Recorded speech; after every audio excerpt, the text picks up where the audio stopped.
This is the beginning of early man in the North Karanpura valley of Hazaribagh. This is where the story of this film starts. We have stone hand axes in front of us in the Middle Paleolithic, strippers, skinners, points, flakes, hammerstones. There's a horseshoe hammerstone on the left top corner, which is one of the oldest stone tools found here.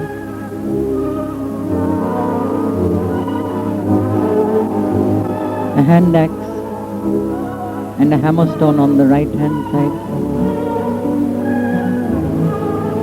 Leaf blades, a mother goddess of the Neanderthal which we have seen. The white stone deity of a ram. Hand axes which were found in the Marwadantari cave on the top right hand corner. Points. The microliths on the left hand corner. The polished self. The pottery of the Chalcolithic. Pestle and Quan. The Vindhyan microlith. The Mesolithic. The Chalco-Mesolithic, in which the rock art of Hazaribagh started.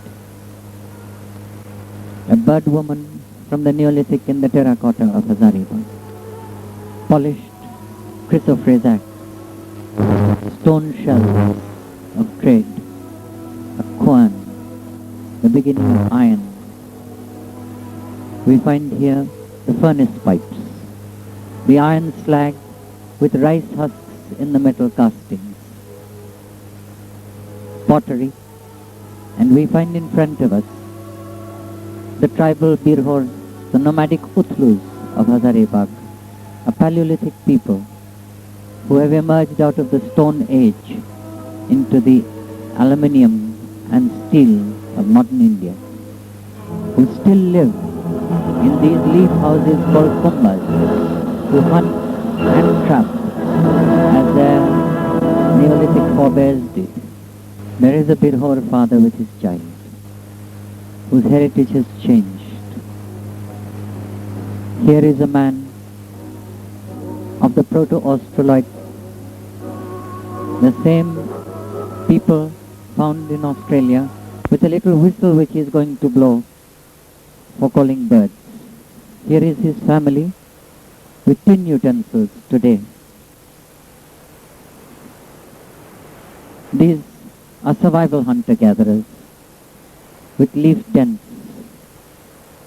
with little openings at the bottom, sometimes a bow, generally a net and axe, a throwing stick, the Dapsang Lebda. The Birhor bow we see here in our museum in Hazaribagh. This is a tanda with the government housing in front of us breaking down and the enduring leaf kumbhas. This is contemporary Hazaribagh. These from the Matadura tanda in Hazaribagh are the inner walls of the houses. This is the same people and this is their contemporary art as we found it in the Meso-Chalcolithic. These caves in Saraya are in the western end of the North Karanpura valley, which is threatened by mining. This is one of the oldest levels of rock art among the dozen rock art sites of the North Karanpura valley. Very close to Saraya, overlooking the Ashoka and Pipavav mines, here we find overlapping layers of art. Hematite on grey sandstone, we see the complexification of form, the evolution of art, and we see the growth of man in Chotanagpur, man in Hazaribagh. This is the North Karanpura valley and its stone tools in front of us. These stone tools, this worship site, the Bonga Sthan, from a tribal village, where nature is worshipped in its elemental. Deer on the walls of Satpahar 1. The bandaged legs, the stockinged legs without hooves of the Ice Age. We see these animals before us, brought to museums. A search for the evolution of form, the story of tigers, of boar, monkeys, of men, of bison, of cryptic crosses, of deer, of magic mandalas, the evolution and the movement of form from zoomorph and geomorph and anthropomorph into the morphology of the human consciousness, the horned grasshopper, the image of the Australians, complex forms, Khaita and Chedi, two mundas from ISKCO. Behind us there is a Tethangi shelter, right up on that range, and here you see me, my wife Philomena. You see us here in the cave in Tethangi. We see Putli Ganju standing in the center over there. We are now going over the valley of North Karanpura. This is a beautiful fertile valley threatened with coal mining, to be blasted and destroyed by 25 coal mines.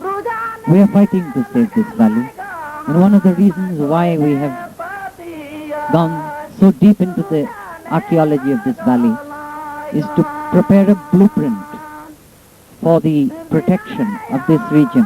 1100 square miles of fertile forests,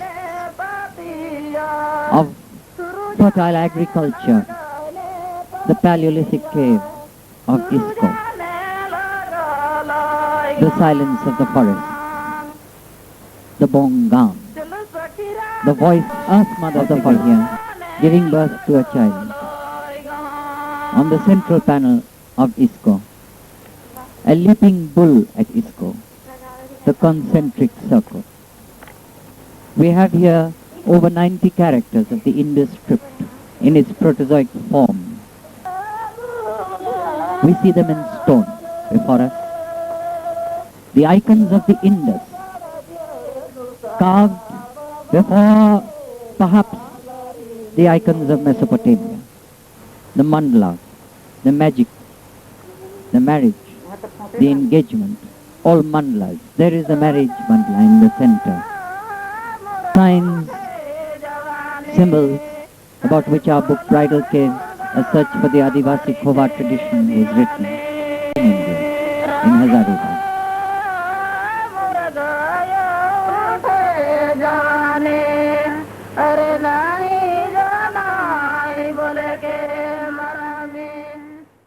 Into the prehistory and the prehistoric art of the North Karanpura Valley, 40 kilometers south of the Hazaribagh town. The Mundas live in this village. Some Oraos live in this village. These are the tribal villages which have been here for thousands of years.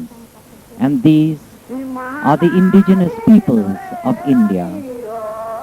Between the plateaus of Ranchi and Hazaribagh, in the upper basin of the Damodar River, or signs like this from ISKCO. Protect such places for our children and our children's children. Otherwise, we will be judged. We will be judged in the court of human history. Manavatari, one of the great sites of Paleolithic habitation close to ISKCO, through which the ISKCO river takes its birth. Stone tools of the Middle Paleolithic found over here have been placed selectively in institutions such as our Museum of the Evolution of Man and Art in Hazaribagh.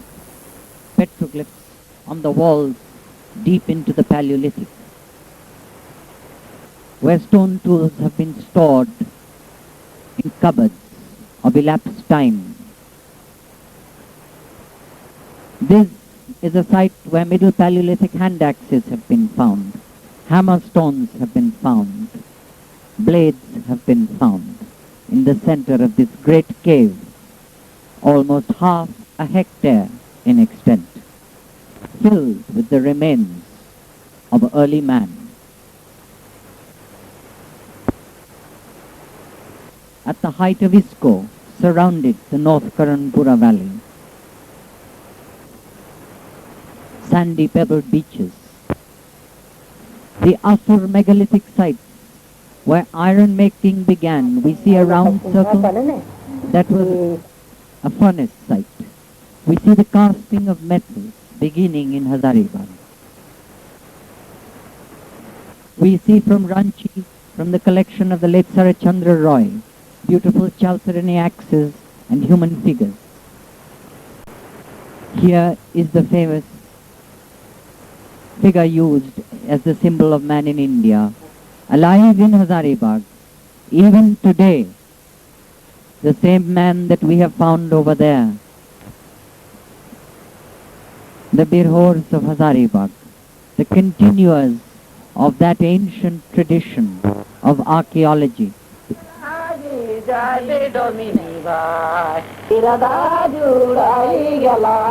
we are in the center of a kumbha, and we see here the little hearth in the middle while the people sleep around it. The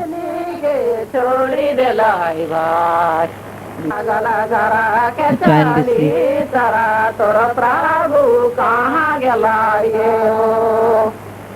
The little kujis for catching spurfowl, utensils. These are the nets, tur jhali and kuji jhali, kulai jhali for catching rabbit.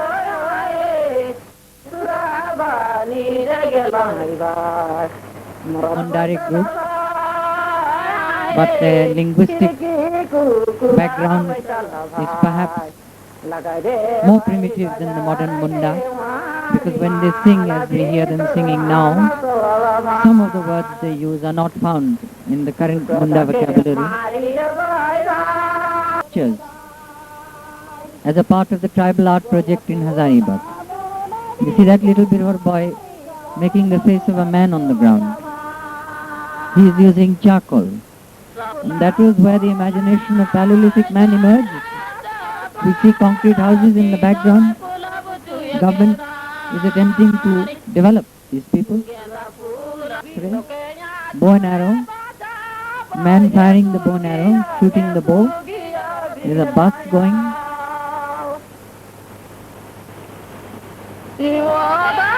An elephant-looking vehicle.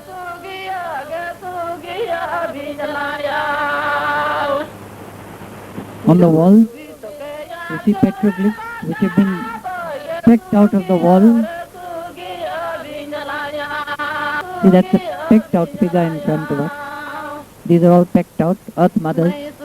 The mother goddess again and again. Again and again before us we see the mother goddess.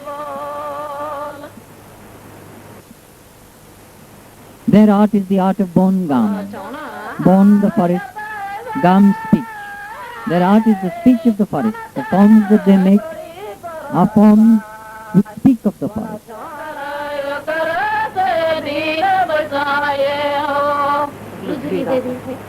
Tanda is a place of water. Those are the hamlets are called tandas.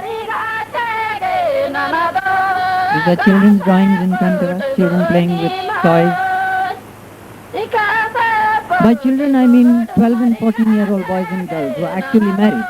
By children I mean children in our sense. A Birhor child is not a child, he is married at 10.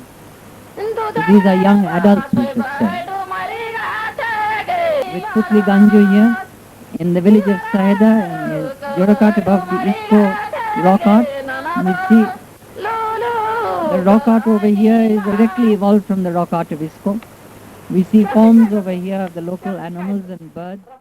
We find nilgai and deer. This is a kova which she painted for marriage in 1993. This is a kova, the bridal room. And you see the birds and animals which this famous artist today has painted in her own home. She's famous for snakes. So you can see the snakes she's painted there on her walls. This is in the courtyard of Putle's house in Saheda. We're seeing a little piece of history in front of our eyes here. There she is combing her hair.